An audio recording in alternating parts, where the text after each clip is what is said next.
Hello guys, ഇന്ന് ഞാൻ വന്നേക്കുന്ന കുറച്ച് പക്ഷികൾക്ക് ഭക്ഷണം കൊടുക്കാമെന്ന് വിചാരിച്ചിട്ടാണ്. അപ്പം നമ്മൾ വീഡിയോ എടുക്കാൻ വേണ്ടിയിട്ട് ഞാൻ വേറൊരാളെ ഏൽപ്പിച്ചു. ആൾ പിന്നെ ഇതിൽ നിന്നാണ് ഞാൻ വീഡിയോ എടുക്കുന്നു എന്നുള്ളൂ.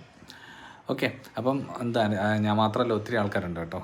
അപ്പം ഇത് നല്ലതാണെന്നാണ് എല്ലാവരും പറയുന്നത്. അതുകൊണ്ട് തന്നെ നമ്മളും അങ്ങനെ കൊടുക്കാം എന്ന് വിചാരിച്ചു. അപ്പം രാവിലെ തന്നെ ഒത്തിരി ആൾക്കാർ അവിടെ വന്ന് നിൽപ്പുണ്ട്. അപ്പം അതൊരു നല്ലൊരു കർമ്മമാണ്. കാരണം നമ്മുടെ നാട്ടിൽ ഇത്രയും പ്രാവുകളെ ഒരുമിച്ച് കാണാൻ പറ്റില്ല. എന്നാലും വലിയ കൊമ്പത്തോ മരത്തോ അല്ലെങ്കിൽ പാടത്തൊക്കെ ഉണ്ടാവും. പക്ഷെ നമ്മൾ ചെല്ലുമ്പോഴൊക്കെ എണീറ്റ് ഓടും. ഞാൻ ഇത്ര അടുത്ത് നിന്നിട്ടും ഇതൊന്നും എണീറ്റ് പോകുന്നില്ല. പിന്നെ ഇടയ്ക്ക് ഈ കൊച്ചു കുട്ടികൾ വന്നിട്ട് ഇതിനെ പിടിക്കാൻ വരുന്ന സമയത്ത് ഇതിങ്ങനെ പൊങ്ങി എടുത്ത് പറക്കുന്ന ചില കാഴ്ചകളുണ്ട്, ഇല്ലെന്നല്ല. പക്ഷേ അതിമനോഹരമായ കാഴ്ചകളാണ്, നല്ല രസമാണ്. കുറച്ചും കൂടി ഫ്രണ്ടിലോട്ട് പോയി കഴിഞ്ഞാൽ ആൽബർട്ട് ഹാളിൻ്റെ ഫ്രണ്ടിലും ഇതിനേക്കാളും കുറച്ചും കൂടി ഉണ്ട്. അപ്പോൾ നമ്മൾ ഈ പിന്നെ രാമായണക്കാറ്റ് എന്നുള്ള സിനിമ, അഭിമന്യു മൂവിയിൽ മോഹൻലാൽ ബോംബെയിലൂടെ നടക്കുമ്പോൾ വരുന്നില്ലേ, അത്